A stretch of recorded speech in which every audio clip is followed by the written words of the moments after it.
sotme, pra fakti që Këshilli i Mandateve dhe Imuniteteve po shqyrton ende me dyert të mbyllura kërkesën e SPAK për autorizim për arrestimin e zëvendës kryeministres, njëherë është ministres së infrastrukturës energjetikës Belinda Balluku, në fakt në gati 90 minuta, më shumë se 90 minuta, deri më tani po diskutohet për procedurë, ka patur përplasje mes palëve, ende nuk është bërë parashtrimi i provave nga ana e prokurorisë dhe sipas informacioneve më të fundit ka rinisur sërish mbledhja dhe pak të burime nga brenda, avokati i Belinda Ballukut kërkon që të njihet me aktet. Pra le të themi po nis mbledhja, po nis shqyrtimi, pasi sikur të thash në këto 90 minuta gjithçka është le të themi vërtitur rreth procedurave. Unë kam të ftuar në studio kolegun Indrit Maraku për të folur më shumë lidhur me mbledhjen e sotme dhe asaj se çfarë po pritet precedentet e mëparshëm në mbledhjet e mëparshme të Këshillit të Mandateve në raste të tjera kur është kërkuar heqja imunitetit të deputetëve. Indrit, të përshëndes, mirë se erdhe. Atëherë, fillimisht, fakti që ka përplasje, fakti që është kërkuar me dyert të hapura nga ana e opozitës, është kundërshtuar nga ana e socialistëve. Ka ndonjë rëndësi, paktën kur kemi të bëjmë, kur aty është dhe SPAK që kërkon të parashtroj provat? Ndonjëherë të jep kjo loja, kjo diskutimi për procedurë, që po ta shikosh në politikën shqiptare hasim shpesh dhe në seancë plenare, gati ndonjëherë të leja të shihen bruna sikur mes politikës ka një lloj dëshire të heshtur për të shmangur thelbin, sepse thelbi i ditës së sotme, mbledhjes së sotme nuk është kjo, do duhet të ishte provat në vetvete, dosja në vetvete për zonën Balluku dhe vendimi që do duhet marrë mazhoranca. Qytetarët këtë pikpyetje kanë ditën e sotme, cila do të jetë qasja e mazhorancës. Në gjuhë popullore njerëzit thonë do ta mbajnë apo do ta lëshojnë. Ndërkohë që paktën deri në këtë moment diskutimi është me dyert të mbyllura apo me dyert të hapura. Dhe mund të citojmë disa, janë ndjekur hera herës formula të ndryshme. Një nga rastet më të bujshëm, për shembull, ka qenë rasti i zotit Tahiri, që ka qenë me dyert të hapura. Gjithë diskutimi është bërë me dyert të hapura dhe debati dhe pyetjet e palëve. Për zotin Berisha gjithashtu. Kur në momentet të caktuara vlerësohet dhe kërkohet nga prokurorët se duan të diskutojnë mbi një element apo duhet të japin një përgjigje, një pyetje që konsiderohet si cënim i sekretit hetimor, në ato raste prokurorët për shembull mund të kërkojnë që ajo pjesë e mbledhjes të jetë me dyert të mbyllura. Pra ne kemi parë në të kaluarën gjetje të ndryshme, formula të ndryshme. Në përgjithësi, edhe zoti Berisha thash dhe zoti Tahiri që kanë qenë le të themi dy ndër rastet më të bujshme kur është marrë një lloj kërkese për heqje imuniteti.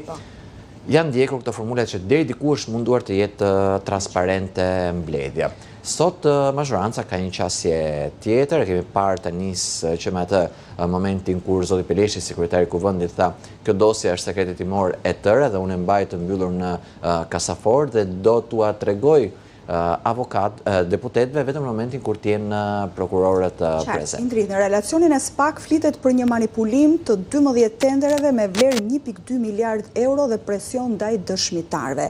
Sa e rëndë është kjo akuzë në raport me rastet të mëparshme të shqyrtuara nga Kuvendi, meqenëse përmende 2-3 raste të zotit Tahiri dhe të zotit Berisha, të cilat konsiderohen si më të bujshme. Po të kemi parasysh provat, akuzat e ngritura nga SPAK dhe provat që ka paraqitur deri më tani, si konsiderohen? Unë kam përshtypjen se më tepër se sa rëndesa e akuzave është parë provat në vetvete dhe shpesh ne kemi parë që kanë qenë, për shembull në rastin e zotit Tahiri, akuzat ishin mjaft të rënda, ishte përfshirje në një grup mund mos ketë qenë e formuluar sakt në këtë formë, por në vetvete për çfarë akuzoi zoti Tahiri si pjesë e një grupi që ishte përfshirë në trafikun e lëndëve narkotike, pra gati ishte si një pjesë e një grupi të strukturuar kriminal, do të ishte ndonse mund të mos formulohej si e tillë le të themi akuza në vetvete. Akuzat për Tahirin mua më duket sigurisht goxha më të rënda. Por në rastin e Tahirit për shembull nuk ju dha autorizim atëherë prokurorisë. Atëherë nuk kishim SPAK, nuk kishim prokurorit të posaçëm, kishim prokurorin për krimet e rënda. Nuk ju dha një autorizim për arrest, as për arrest shtëpie dhe as për arrest në burg, por ju dha vetëm një autorizim për kontrollin e banesës dhe automjetit në mos gaboj. Pra, ishte një pranim i pjesshëm i kërkesës. Kërkesat të tilla në të kaluarën kanë treguar që kanë qenë më tepër të bazuar, ose le themi qasja politikës ka qenë më tepër të bazuar te humori dhe te rrethanat e momentit sesa te akuzat në vetvete. Po ta shikosh dhe zoti Rama në reagimin e tij publik linte një qasje kur mos thuaj kur në politik, por thonte që do shikojmë provat. I linte një mundësi vetes se nëse SPAK-u do të sillte ndaj zonës Balluku një provë të pakundërshtueshme flagrante, do të kishte një kosto shumë të madhe politike për mazhorancën dhe vetë Rama më pas që ta refuzon tek këtë gjë. Por nëse nga mazhoranca do të kishte një lloj qasje që mund të luhet deri diku, mund të mendohet se ato që janë si përgjime mund të konsiderohen jo prova, por si indicje që mund të çojnë në prova, të cilat duhen gjetur më pas. Këto janë të gjitha diskutime që ne kemi parë në të kaluar, për shembull përgjime telefonike të zbardhura konsiderohen prova apo konsiderohen si indicje që do duhet përdoren për të gjetur më pas provat. Rasti i Tahirit për shembull, që meqense përmendëm disa herë, të tilla diskutime ka pasur dhe atëherë dhe u mor një fakt i tillë si një justifikim në atë kohë që të refuzoi pikërisht kërkesa për arrest të deputetit. Më pas zoti Tahiri edhe për shkak të rrethanave politike u gjet një dakordësi e brendshme në Partinë Socialiste mes tij dhe zotit Rama që të tërhiqej vetë nga jeta parlamentare dhe më pas le të themi zoti Tahiri u përball si një qytetar i lirë me drejtësinë vetëm për të parë nëse mund të ndiqet një qasje e ngjashme dhe me zonën e Balluku. Kjo mbetet fakt se dhe mund të mos ketë asnjë vendim sot, ligji parashikon që të ka një afat 3 mujor deri në një relacioni përfundimtar, sikurse na shpjegoi dhe kolegja Beleshi pak më herët. Flasim pak tani për skenarë dhe për pasojat që do të kishte secili skenar. Për shembull, në rastin e një vote pro autorizimit për heqjen e imunitetit dhe arrestimin e Belinda Ballukut. Çfarë pasoja politike do të kishte indrit, po të kemi parasysh që dhe Edi Rama menjëherë pasi GKK vendosi pezullimin e Belinda Ballukut, ndërmori hapjen e radhës teksa këtë mas sigurie e dërgoi në gjykatën kushtetuese. Pra qarta se zoti Rama nuk e pranon, e quan jo kushtetuese, jo ligjore. Çfarë pasoja do të kishte nëse do të kishte një vot pro? Por ndryshe, po të shikosh, ndryshe nga rasti i Veliajt, ku sulmi i Ramës ndaj SPAK-ut ishte frontal dhe ishte verbal dhe merrej me thelbin e gjës. Ndërkohë në rastin e zonës Balluku, kryeministri u tregua shumë i kujdesshëm, vërtet kritikoi, vërtet reagoi, kundërshtoi, por ndoqi qasjen institucionale. Reagimi i tij ishte fokusuar më ke marr kompetencat e mia, si një çështje që nuk merret me thelbin e dosjes, por vetëm me momentin e pezullimit. Kështu që edhe këtu që janë dy raste të ngjashme brenda mazhorancës, kemi dy qasje të ndryshme të kryeministrit. Por gjithsesi, dhe kur patëm të reagim të fortë të kryeministrit sa i përket momentit të dosjes Balluku, pra këtë kundërshtim të veprimeve të SPAK-ut dhe të GKK sa i përket çështjes së pezullimit, pati shumë njerëz dhe ne kemi shtruar si pyetje, a do tërhiqet zoti Rama nga ky kundërshtim, nga ky sulm frontal ndaj SPAK-ut dhe GKK-s, siç bëri më pas dhe me rastin e zotit Veliaj, kur ishte shumë i ashpër në qëndrime dhe në fjalë, ndërkohë që këtë herë ka dhe më të lehtë nëse e quajmë kështu tërheqjen në sensin. Ashpërsia nuk zgjati shumë. Pikërisht. Në fillim, pastaj u tërhoq. Të herë që e kishte komplet në sens tjetër, që e kishte në sensin institucional, unë do ua thjesht mos më preken kompetencat e mia dhe nuk merrem me thelbin e dosjes, do ta kishte dhe më të lehtë. Dhe kjo do t'i krijonte edhe më pak le të themi pasoja në raport me për shembull me Bashkimin Evropian, me partnerë ndërkombëtar, se të Bashkuarat e Amerikës e përmendim në çdo rast pavarësinë e SPAK-ut dhe kërkojnë që mos të cënohet puna e prokurisë së posaçme dhe GKK-s, por kjo do të kishte një lloj kostoje politike dhe këtu vlen të diskutohet sa kosto politike, por gjithsesi një lloj kostoje politike mund ta kishte brenda familjes socialiste.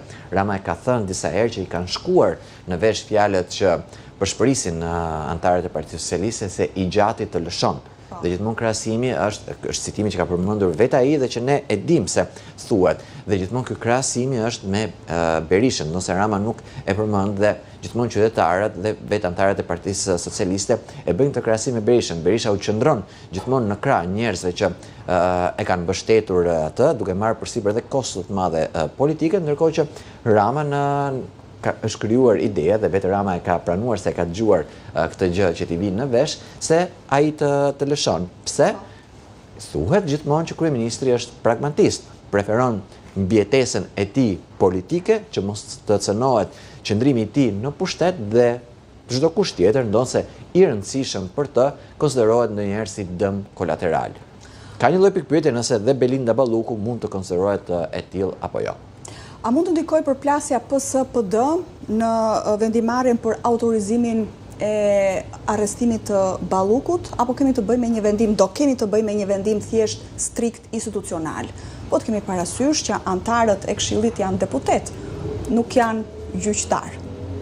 Dhe në fakt, ne thamë, Këshilli harton një raport dhe vendimin ja çon seancës plenare. Si rregull është seanca plenare ajo që merr një vendim. Nga debatet, diskutimet ne mund të krijojmë një ide se cila mund të jetë qasja politike.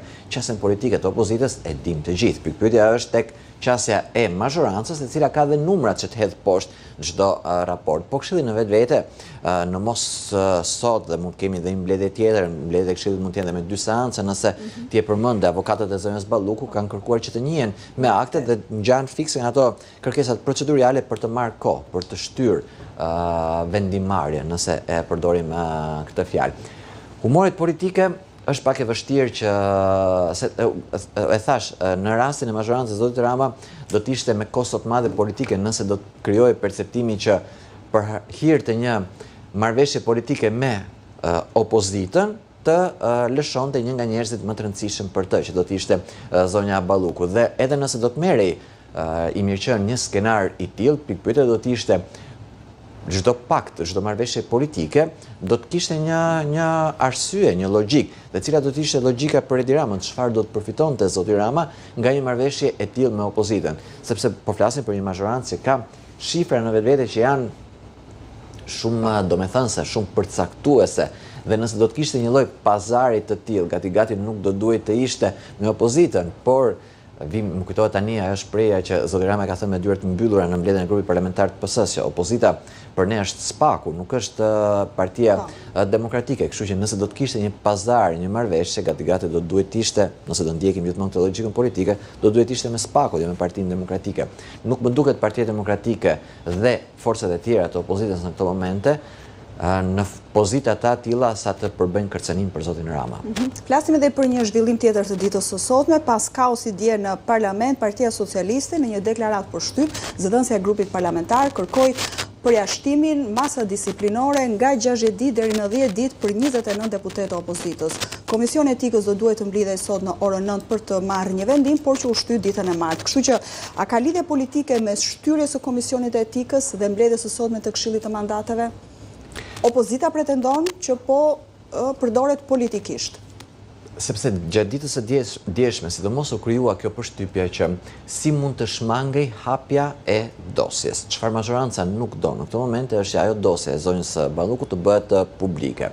Sepse ne kemi parë që një pjesë e dosjes e ka bërë publike zoti Berisha, ku ka disa referenca për kryeministrin. Dhe ne nuk e dim të paktën deri tani se çfarë referencash të tjera mund të ketë që mund të rëndojnë pozitën e kryeministrit. Ne tham përgjigjime telefonike nuk quhen prova juridikisht në vetvete, po mund të jenë indicie domethënëse që mund të çojnë tek provat dhe sigurisht mund të jetë një element që rëndon pozitën politike të kryeministit dhe çdo politikani tjetër.